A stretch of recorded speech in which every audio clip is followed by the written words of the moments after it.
এবার 2 নম্বর পয়েন্টে যাচ্ছি। যিনি জবাই করবেন তার জন্য 5টি শর্ত।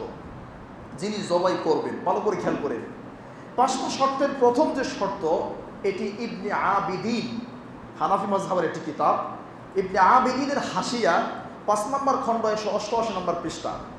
এখানে বলা হয়েছে আইয়াকুনা আকিলান, যিনি জবাই করবেন তার আকল থাকলেই হবে।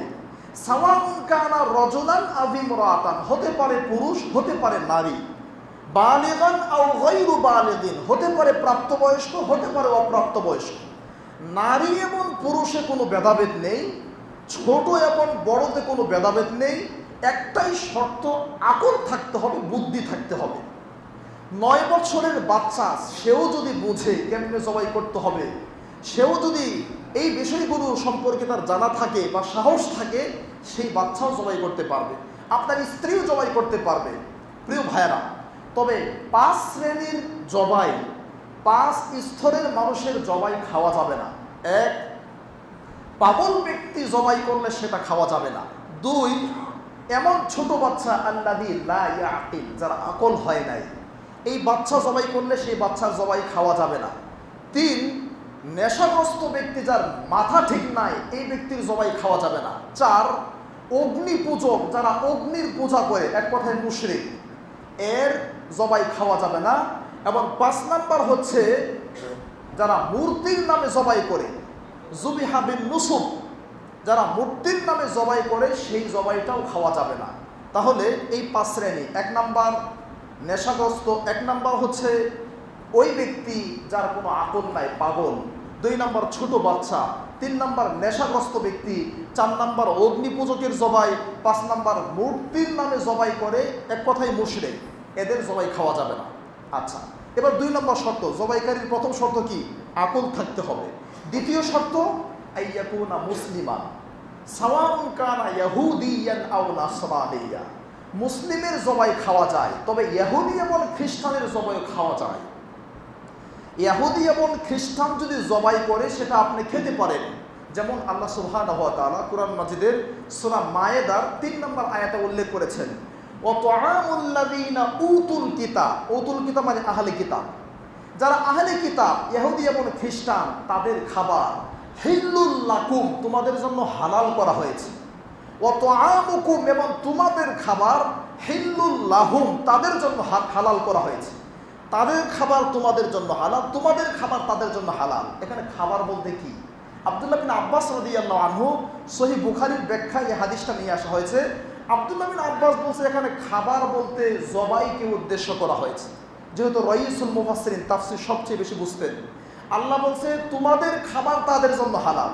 আব্দুল্লাহ বিন আব্বাস বলছে খাবার বলতে তাদের জবাইটা, তারা যেটা জবাই করবে সেই জবাইটা হালাল। তবে সত্য, বর্তমান পৃথিবীতে আপনারা এটাও জানেন, ইহুদি এবং খ্রিস্টানদের মেয়েকেও বিবাহ করা যায়।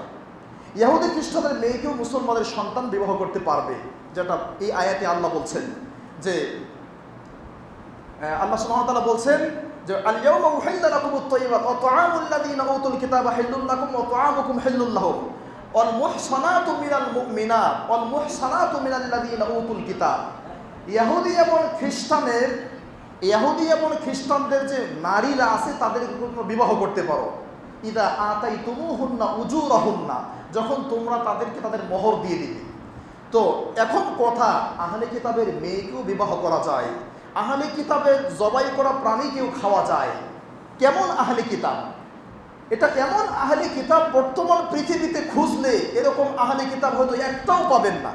অর্থাৎ এখনো যদি পৃথিবীর কোনো প্রান্তে প্রকৃত তাওরাত এবং ইনজিলের অনুসরণকারী থাকে, তাহলে তার জবাই খাওয়া যাবে। কিন্তু বর্তমান পৃথিবীতে একজনও হয়তো খুঁজে পাওয়া যাবে না যারা তাওরাত এবং ইনজিলের 100% অনুসরণ করে। তাহলে 2 নম্বর শর্ত আমরা কি পেলাম? মুসলিম বা ইহুদি এবং খ্রিস্টানের জবাই খাওয়া যাবে যদি ওরকম হয়। 1 নম্বর আকল থাকতে হবে, 2 নম্বর মুসলিম হতে হবে, 3 নম্বর আল্লাহ ইয়াকুনা মুহরিম, হাজিরা হজ করতে গিয়ে যে ইহরাম পরে, ইহরাম বা ওমরা করতে গিয়ে যে ইহরামের কাপড় পরে, ইহরামের কাপড় যে পরে তাকে বলে মুহরিম।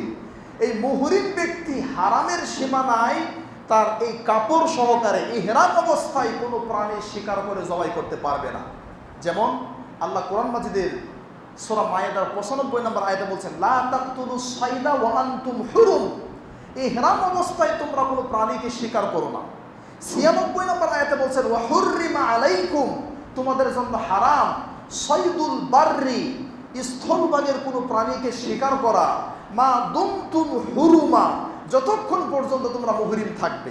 3 নম্বর শর্ত হচ্ছে যিনি জবাই করবেন তিনি মুহরিম থাকবেন না, ইহরাম শেষ হয়ে গেলে তারপরে জবাই।